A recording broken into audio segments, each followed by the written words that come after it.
بسم اللہ الرحمن الرحیم۔ السلام علیکم یا علی مدد۔ عزیزان محترم، جہاں پر بھی مجالس برپا ہوتی ہیں یا مومنین تشریف فرما ہوتے ہیں، مقصد کربلا پر بات ہوتی ہے، فکر حسینی پر بات ہوتی ہے، لیکن کبھی بھی یزید کی سوچ پر بات نہیں ہوتی، یزید کے مقصد پر بات نہیں ہوتی کہ یزید کا مقصد کیا ہے، اس کی سوچ کیا ہے۔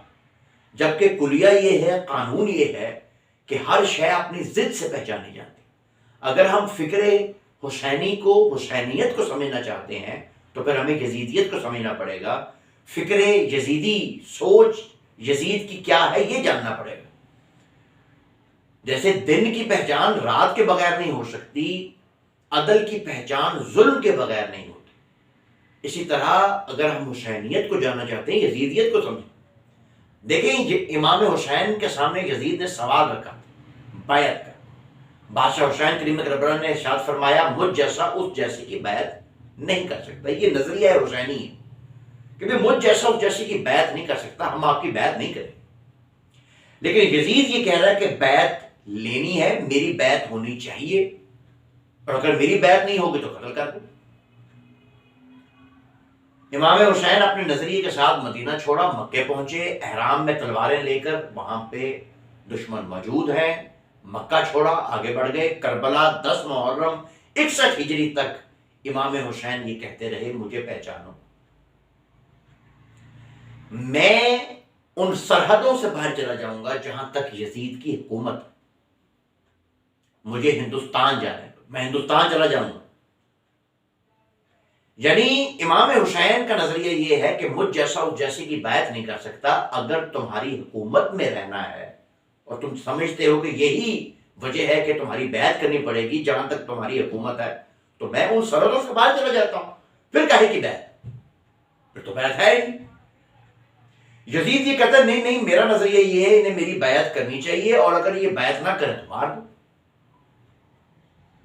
میں یہاں سے آپ کی خدمت میں ایک نقطہ پیش کرنا چاہتا ہوں، اور یہی میری مختصر سی گفتگو کا نتیجہ ہے کہ عزیزان محترم، 2 بھائی، گھر باہر، مومن دوست، کالج، سکول، احباب کی محفل، جہاں پر 2 نظریے، چاہے آپ دین پر بات کر رہے ہیں، آپ سیاست پر بات کر رہے ہیں، کوئی بھی بات ہو، اور جب آپ کے سامنے 2 نظریات آ جائیں، اور ایک نظریہ جو شخص رکھتا ہے وہ یہ چاہے کہ جو نظریہ میرے مخالف ہے اسے آواز کو بلند کر کے، شور شرابہ کر کے، طاقت سے، زور سے اس کے نظریے کو دبانے کی کوشش کرے، تو سمجھ لے وہ شخص کہ اس کے اندر یزیدی وائرس پیدا ہو چکا، کیونکہ وہ دوسرے کو اپنے نظریے کے ساتھ زندہ رہنا اس کی برداشت سے باہر، کہ ایک تو اس کا نظریہ میرے مخالف ہے اور یہ میرے نظریے کو مان کیوں نہیں رہا۔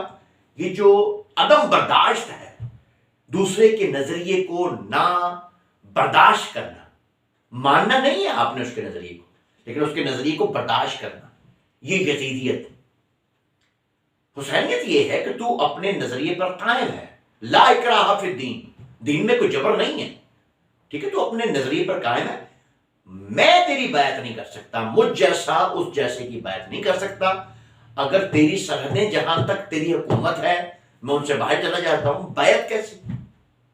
لیکن چونکہ یزید یہ کہہ رہا ہے کہ میرے نظریے پر حسین نہیں ہے، ظلم کرو۔ ہو سکتا ہے میرا پیغام آپ تک پہنچا ہو۔ حیدر عباس نقوی کو اپنی دعا میں یاد رکھیے۔ السلام علیکم۔